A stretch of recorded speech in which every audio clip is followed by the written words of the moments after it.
परमेश्वर की स्तुति हो, परमेश्वर की जय जयकार हो। परमेश्वर ने आपको फिर से हमारे सामने आने के लिए मौका दिया। आज एपिसोड 19 में से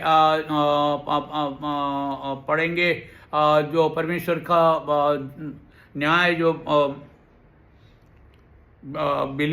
विश्वासियों के लिए हैं उसके बारे में हम पढ़ रहे थे, और मैंने उसके संक्षिप्त रूप में या समरी के रूप में मैं आपके सामने लेके आया है। और परमेश्वर हमसे जो भी वचन कहते हैं वो परमेश्वर के इच्छा के अनुसार ही कहते हैं। मैं तो उसका एक दास हूँ। वो जो मुझे बोलते हैं वो मैं करता हूँ। यहाँ पर हम कल अपन ने पढ़ा था रेवलेशन, मतलब या क्या कहते हैं, रेवलेशन की पुस्तक में 20:14 पढ़ रहे थे, और मतलब और उसके अंदर क्या लिखा हुआ है, इसके बाद मृत्यु को और पाताल को आग के झील में झोंक दिया। ये आग की झील ही दूसरी मृत्यु है। यहाँ पर देखते हैं कि यहाँ पर क्या परमेश्वर का वचन कह रहा है कि ये अपन बिल्कुल आखिरी पुस्तक में पहुँच गए हैं। ये परमेश्वर का प्रकाशित वाक्य है। प्रकाशित वाक्य में ये 20:14 अपन पढ़ रहे थे, और यहाँ पर अपन देखते हैं पाताल को और मृत्यु को दोनों क्या करा, आग के झील में फेंक दिया। ये सोच के देखो, पाताल और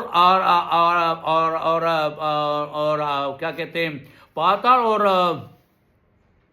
और मृत्यु को कहाँ फेंक दिया, झील के आग में फेंक दिया। मतलब झील के आग में, मतलब यहाँ पर इस झील की आग में से कोई भी बच नहीं सकते हैं। नरक में गए, नरक ने वापस कर दिया, पाताल ने वापस कर दिया। पाताल को भी, अब पाताल को और मृत्यु को भी आप इस आग के झील में डाले जा रहे हैं, और इस आग के झील को कहते हैं दूसरा मृत्यु। मतलब इसके अंदर मृत्यु तो नहीं होते हैं, बाकी आप जलते रहते हैं, इसके अलावा कुछ नहीं है। अब दूसरी पॉइंट 15 वाक्य में क्या पढ़ते हैं, हम जरा देखते हैं। प्रकाशित वाक्य के 20:15 में, यदि किसी के नाम जीवन की पुस्तक में लिखा नहीं मिला तो उसे भी आग की झील में धकेल दिया गया। तो मतलब ये बिल्कुल साफ कह रहे हैं कि जिस किसी के भी नाम जीवन के पुस्तक में नहीं होगा, वो उनको क्या कर दिया जाएगा, झील के आग में फेंक दिया जाएगा। उससे भी आग के झील में फेंक दिया जाएगा। मतलब ये सोच लो, आपके नाम जीवन की पुस्तक में नहीं है तो आप जरा सोचिए क्या होगा। परमेश्वर आपसे किस प्रकार से आपसे मुलाकात करेंगे, आप जरा सोच के देखिए। आग के झील जो है युगानुयुग के लिए है, और वो उसके अंदर जलते रहना है। मैंने उसके बारे में काफ़ी मैंने वर्णन किया है, इसलिए मैं आप उसको यहाँ पर छोड़ता हूँ। और मैंने आपको बताया कि जीवन के पुस्तक में जिसके भी नाम नहीं होगा वो सब आग के झील में डाल दिया जाएगा। अच्छा, अब बचा कौन है? अब जो बचा ये पृथ्वी पर कौन है? सिर्फ पवित्र लोग ही बचे हैं।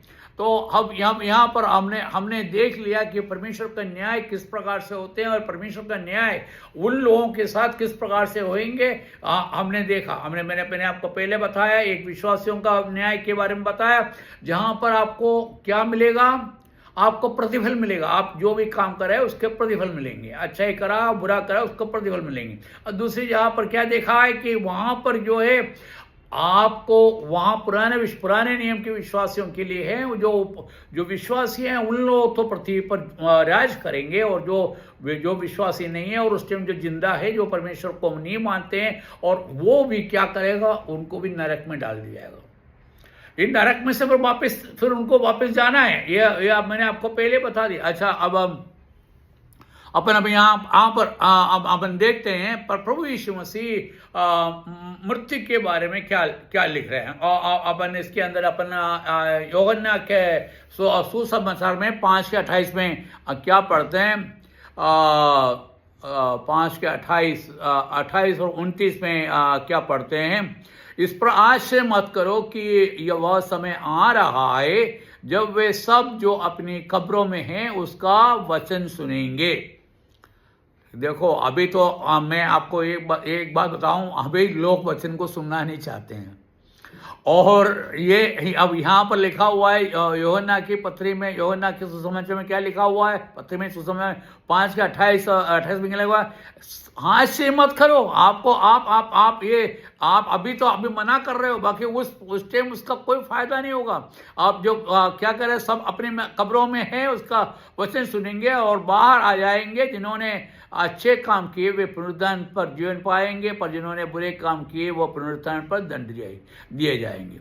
ये जो वचन जो है पर प्रभु यीशु मसीह ने खुद ने कहा हुआ है। परमेश्वर क्या कह रहा है, प्रभु यीशु मसीह आपसे क्या कह रहा है, जो तुम आश्चर्य करोगे कि प्रभु के वचन हम सुनना नहीं चाहते, हमको सुनना नहीं है, हमको प्रभु से हमको कोई मतलब नहीं है, हम जो भगवान को मानते हैं वही हम सब सही है, हम जिसके कारण हम जी रहे हैं, हमको भाई आप जिसको भी मानो वो आपका इच्छा है, हम उसके लिए, बाकी आपको वचन तो सुनना ही पड़ेगा। क्या बोलते, यदि आप मर भी गए, आप कब्र के अंदर भी हो तो भी आपको वचन सुनाई देगा। तो आप सोचिए, मैं आपको बोला कि आप कब, ये हिसाब लिखा हुआ है, do not Marvel at this for the our is coming in which all who are in the graves will hear his voice। अब जो कोई भी कब्र के अंदर है वो सब प्रभु के वचन सुनेंगे। मर के सुनना चाहते हैं, जिंदा होकर सुनना चाहते हैं, आपकी मर्जी, बाकी आपको वचन तो सुनना ही पड़ेगा।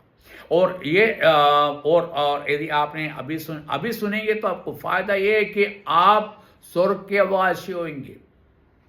और कब्र में पड़े होकर आप सुनते हैं तो आपको नरक का अवकाश है, क्योंकि आपने प्रभु को जब वचन दिया था तब तुमने सुना नहीं और उसको इनकार कर दिया, उसको सुनने के मना कर दिया, तो क्या होगा, तुम्हारा जो अंत है वो नरक में होंगे। और नरक में नहीं, आपने क्या पढ़ा है,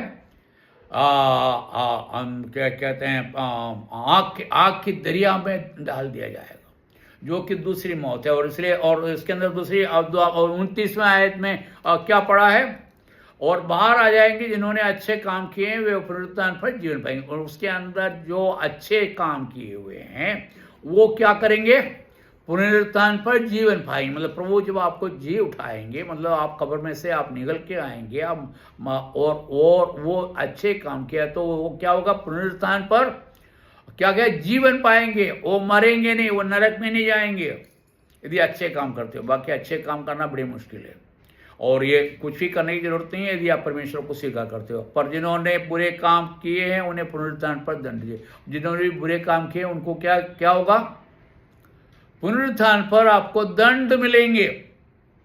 भाई आप जरा सोच के देखिए, आपको दंड चाहिए और आपको क्या चाहिए। बाकी आप सोच रहे हैं हमको वचन से कोई मतलब नहीं है, हम वचन सुनना नहीं चाहते, हमको वचन सुन के क्या फायदा है, हमको इस वचन से कोई मतलब नहीं है। हम तो जिस भगवान को हम मान रहे हैं वही सच्चा है और हम उसके कारण ही हमको कोई ज़रूरत नहीं है, ये आप सोचेंगे। अपने यहाँ पर देखो 3 पॉइंट यहाँ देखते हैं।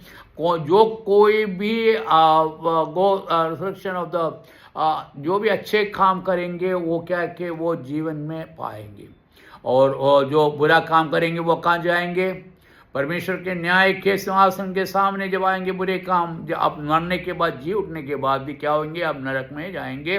और चौथा ये कि समय आ रहा है, ऑल विल बी रिजरेक्टेड, अब सभी लोग पुनरुत्थान पाएंगे, मतलब सभी लोग जी उठेंगे। आप सोचेंगे मर गया अभी हमको दूसरा जन्म होगा, दूसरा जन्म नहीं, अब मरे हुए आप ही खुद जी उठेंगे। ये लोग कहते हैं कि हम मरने के बाद फिर से हमारा पुनर्जन्म होगा और पुनर्जन्म होकर हम फिर जिएंगे, ऐसा नहीं है।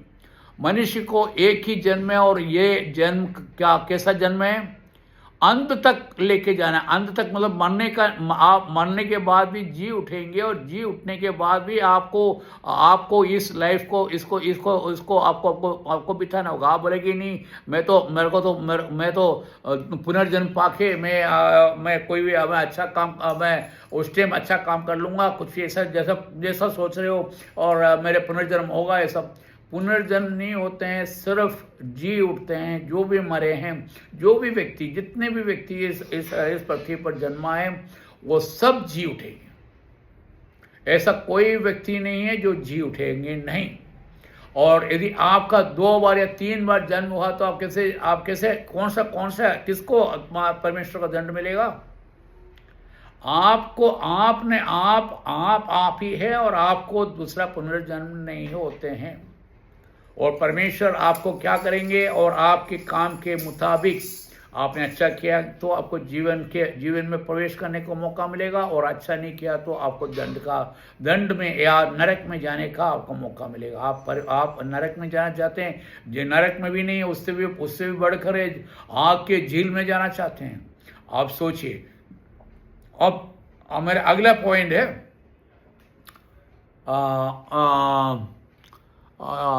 ये है प्रेरितों के काम में एक्ट्स 17:31 उसमें लिखा हुआ है। क्या लिखता है 17:31 में? उसने एक दिन निश्चित किया है जब वह अपने नियुक्त किए गए एक पुरुष के द्वारा न्याय के साथ जगत का निर्णय करेगा, और मरे हुओं में से जिलाकर उसने हर किसी को इस बात का प्रमाण दिया है। और हमें इंग्लिश में पढ़ते हैं, because he has appointed a day on which he will जज the world in the righteousness. मतलब वो एक दिन परमेश्वर ने निश्चित किया है। मैंने आपको बताया, पत्रोस के पत्री में हमको पढ़ा, हमने क्या बोला कि मनुष्य का मरना निश्चित है, और आपके परमेश्वर के द्वारा हमको जजमेंट, हमको न्याय निश्चित है। और यहाँ पर एक्ट्स में क्या बता रहा है कि प्रेरितों के काम में क्या बता रहा है कि तुम्हारा दिन निश्चित किया गया है, और उस दिन आपको न्याय होगा। World in rightness by man home he has ordained.